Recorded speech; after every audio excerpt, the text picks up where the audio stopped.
गुरु प्यारी साध संगत जी, नमस्कार जी। आप सब कैसे हो? आशा करती हूँ बाबा जी के श्री चरणों में अरदास करती हूँ कि मालिक की कृपा से, निरंकार दातार की मेहरबानी से आप सब बहुत खुश होंगे, मौज बहार में होंगे और अवश्य ही भजन सिमरन में होंगे। साध संगत जी, मैं हाजिर हूँ आज आप सभी से एक बहुत ही खूबसूरत साखी साझा करने के लिए। उम्मीद करती हूँ ये साखी आप सभी को बहुत पसंद आएगी। तो साथ संगत जी, चलिए आइए समय ना गवाते हुए शुरू करते हैं जी। साथ संगत जी, एक बार तुलसीदास जी महाराज को किसी ने बताया कि जगन्नाथ जी में तो साक्षात भगवान ही दर्शन देते हैं। बस फिर क्या था, सुनकर तुलसीदास जी महाराज तो बहुत ही प्रसन्न हुए और अपने इष्ट देव का दर्शन करने श्री जगन्नाथपुरी को चल दिए। महीनों की कठिन और थका देने वाली यात्रा के उपरांत जब वह जगन्नाथपुरी पहुंचे तो मंदिर में भक्तों की भीड़ देखकर प्रसन्न मन से अंदर प्रविष्ट हुए। जगन्नाथ जी का दर्शन करते ही उन्हें बड़ा धक्का सा लगा। वह निराश हो गए और विचार किया कि यह हस्तपाद विहीन देव हमारे जगत में सबसे सुंदर नेत्रों को सुख देने वाले मेरे इष्ट श्री राम नहीं हो सकते।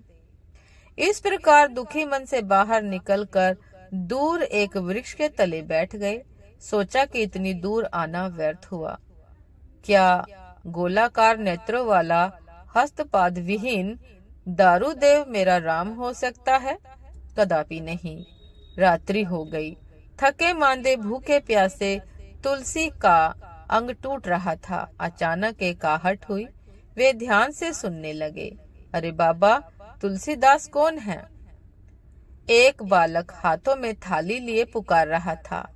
तुलसीदास जी ने सोचा कि साथ आए लोगों में से शायद किसी ने पुजारियों को बता दिया होगा कि तुलसीदास जी भी दर्शन करने को आए हैं, इसलिए उन्होंने प्रसाद भेज दिया होगा।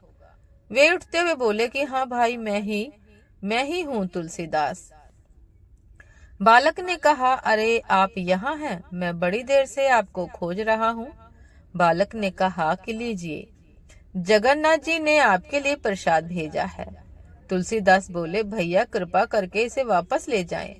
बालक ने कहा कि आश्चर्य की बात है, जगन्नाथ का भात जगत पसारे हाथ, और वह भी स्वयं महाप्रभु ने भेजा और आप अस्वीकार कर रहे हैं, कारण?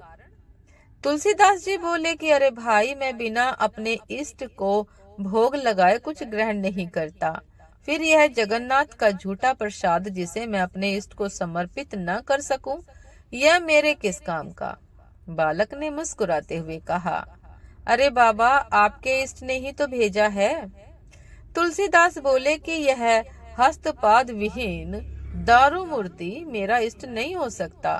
बालक ने कहा कि फिर आपने अपने श्री रामचरितमानस में यह किस रूप का वर्णन किया है कि बिनु पद चल ही सुनहु बिनु काना, कर बिनु कर्म करे विधि नाना, आनन रहित सकल रस भोगी, बिनु बानी बक्ता बड़ जोगी।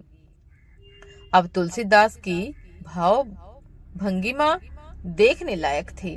नेत्रों में अश्रु बिंदु, मुख से शब्द नहीं निकल रहे थे। थाल रखकर बालक यह कहकर अदृश्य हो गया कि मैं ही तुम्हारा राम हूँ। मेरे मंदिर के चारों द्वारों पर हनुमान का पहरा है। विभीषण नित्य मेरे दर्शन को आता है। कल प्रातः तुम भी आकर दर्शन कर लेना।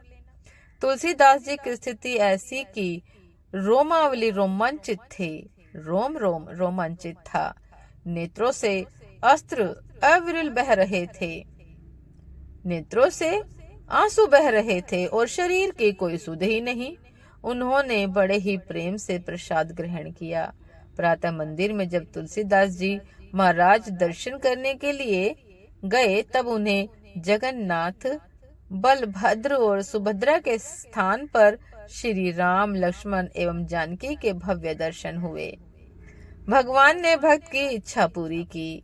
जिस स्थान पर तुलसीदास जी ने रात्रि व्यतीत की थी, वह स्थान तुलसी चौरा नाम से विख्यात हुआ। वहां पर तुलसीदास जी की पीठ बड़छड़ता मठ के नाम से प्रसिद्ध है, बछड़ता मठ के रूप में प्रतिष्ठित है। तो साध संगत जी, ये थी आज की एक बहुत ही खूबसूरत साखी कि कोई भक्त जब अपने मालिक से, अपने भगवान से सच्चा प्रेम करता है, दर्शनों की आस रखता है, तो साध संगत जी भगवान उन्हें आकर स्वयं दर्शन देते हैं, उसकी शंका को दूर करते हैं कि हर रूप में, हर स्थान में मैं ही हूँ।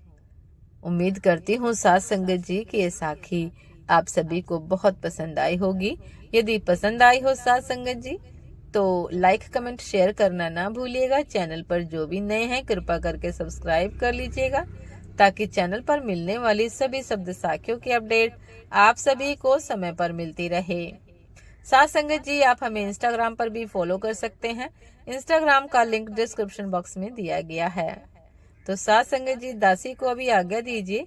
आपसे फिर मुलाकात होती है एक नए शब्द साखी के साथ, एक नए खूबसूरत विचार के साथ। तब तक के लिए नमस्कार जी। सदा खुश रहिए, मुस्कुराते रहिए, भजन सिमरन अवश्य करते रहिए। नमस्कार जी।